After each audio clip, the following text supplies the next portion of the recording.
Hi everyone. So, I wanted to make this video now because I just can't wait any longer.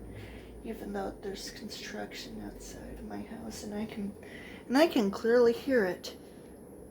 But it's quiet for the most part. So I wanted to talk about people discussing the Fnaf lore. And I thought it was gonna be like they're like own timeline. But if it was more aligned for a story standpoint to actually make sense, then I would have been fine with it. But no, it was just how complicated the lore is, especially from the games, from each game individually. I I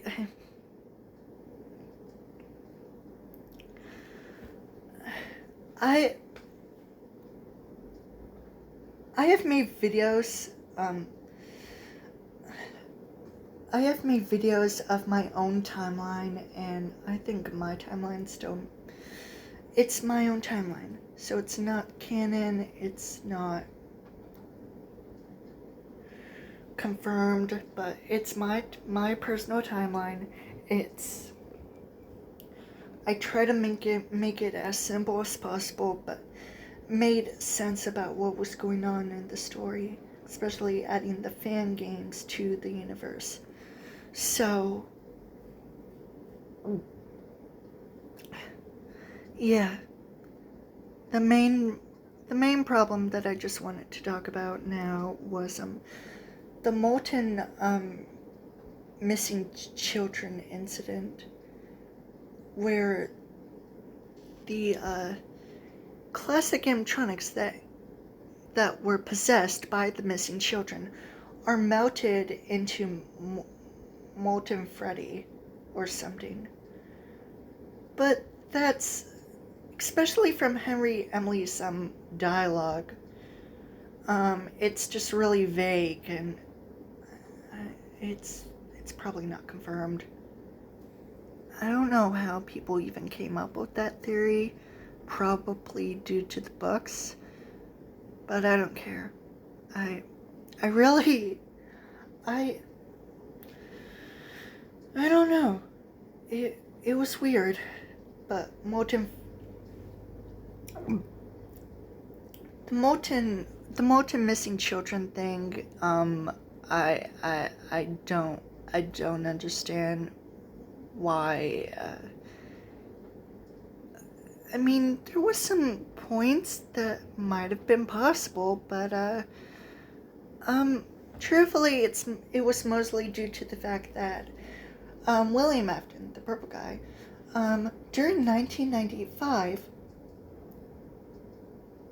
which is the same year of his death, Springlock death, he dismantled the classic animatronics one by one, mostly probably to collect remnant from the missing children. He just dismantled them, and they're the animatronic parts were just on the floor, not even moved. So, and to say that William Afton took the endoskeletons or the animatronics and like melted them, that's completely impossible, especially due to the souls trapped in there. So it's literally impossible. What I also wanted to say, that I don't know if I remember saying this, but all I know is that the missing children's incident does take place in 1985. I mean, why do people keep saying that it takes place in 1983 or 1987? That's just not true. Especially that it was true in the books. Especially due to the fact that the missing children incident has a date, June 26. So, And I found out the reason actually why William killed those children. He killed them because he wanted to take advantage. He wanted to,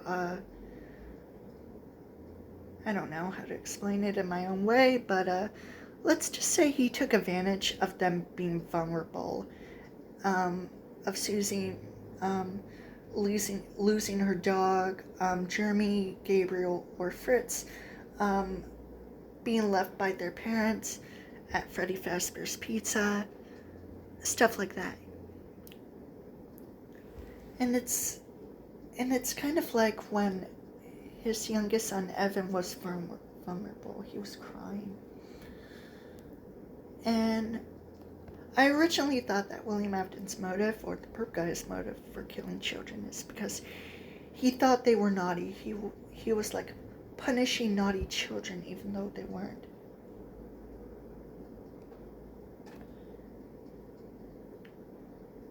He picked the most vulnerable children to target, to kill. He also thought that they were the nastiest, naughtiest kids ever. And so he would kill them quickly as possible and leave without the slightest bit of guilt, taking out his anger on the most vulnerable, naughtiest, or whatever type of children he can find.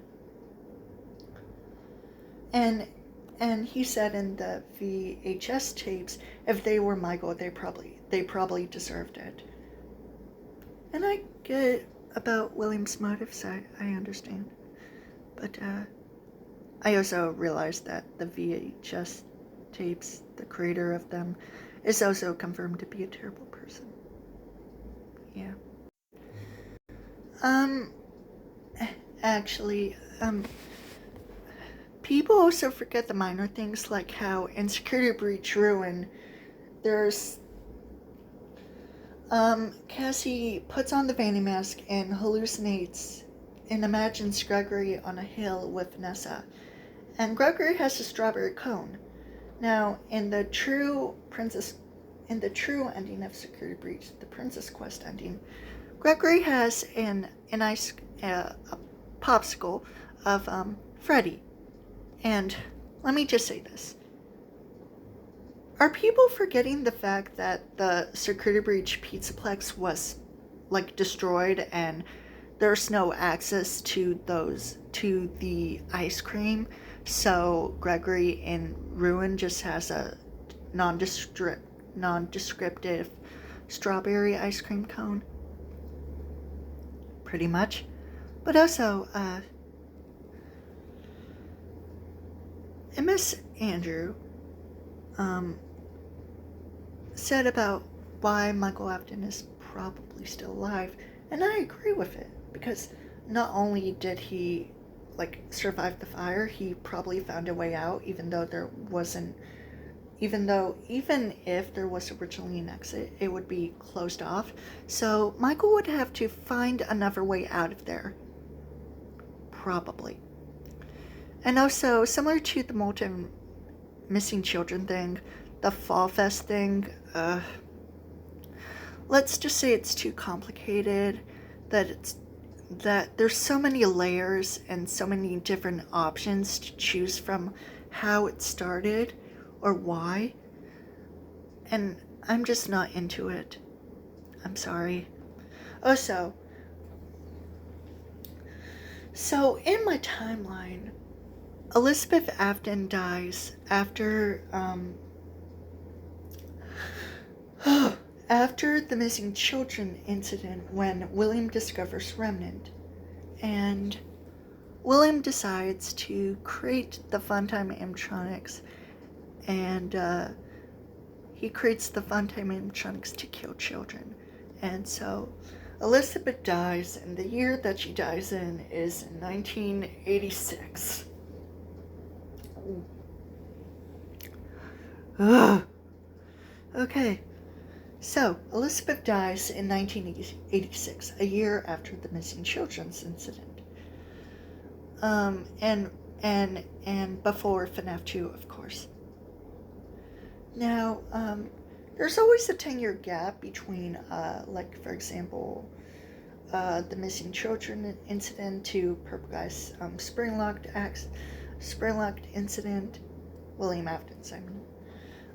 And then there's Elizabeth's death, and the closure of Circus Baby's Pizza World to Michael Afton in 1996,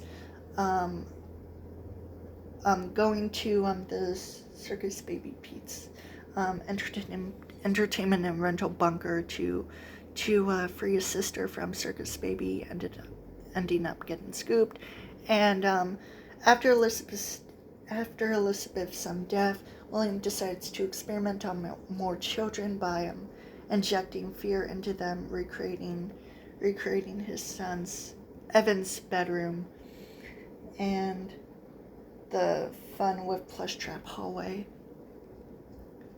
And Rory, one of the kids, Rory, survives, and he's the only child left, but he later dies in the story, unknowingly. And that was before Michael went into the sister location bunker. So, sister location takes place after Fnaf 1. Fnaf 1 is in 1993. And sister location takes place in 1996. Elizabeth's death takes place in 1986. So yeah.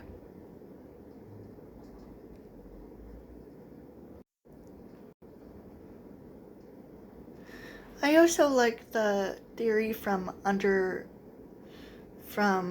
Underscore about how the missing children are still not freed, which is fine, and I realized that they were not freed when William was springlocked. No, they were freed from their happiest day and from the fire in FNAF 3. The classic animatronics that were possessed by the missing children were still there in FNAF 3 in the horror attraction. They're like parts. Their parts were just decoration, part of the attraction. They're actually in the game. And considering that the souls were still not freed, like they were not happy enough to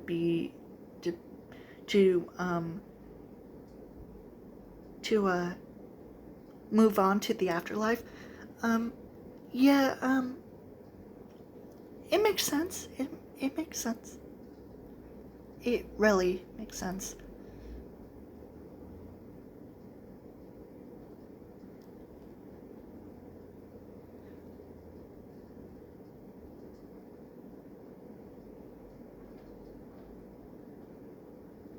Now, there was also the thing about Michael Afton being a rotting zombie, and there's no way in hell that Michael Afton would get a job as a night guard while he would still be a zombie. No.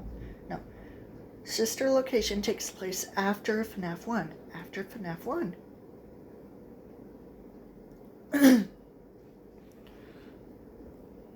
And I also like how Michael Afton would still be alive and team up with Gregory, Vanessa, and Cassie's dad, who was Michael's friend, the Bonnie Bully from FNAF 4.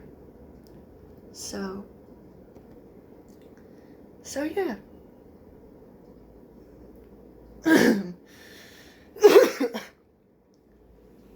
But also,